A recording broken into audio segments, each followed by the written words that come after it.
Malls, theaters, gyms. A lot of people, including the frustrated owners of such businesses, questioning why they're not in that reopening scheme as yet. Well, today, Governor Cuomo laying out why he's leaving them out from his plans at this point. And he also circled back to his COVID-19 concerns about air conditioning. We are still looking at the science and the data. There has been information that those situations have created issues in other states. If we have that information, we don't want to then go ahead until we know what we're doing, right?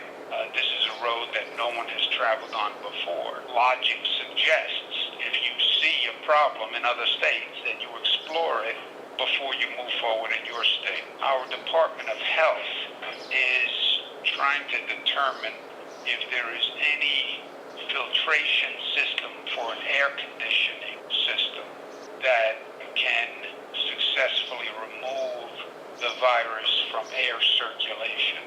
Is there a filter that can be added to an air conditioning system that we know will filter out the virus? The governor also saying that people working out in gyms would probably not wear masks while exercising and that their deeper breathing while exerting themselves could spread more of the virus. Yesterday asked Lieutenant Governor Hochul specifically again about that comparison between big box retailers, which have been open, and malls. Well, she said that malls are places where people tend to gather and come together, and as such, they tend to stay longer in those locations.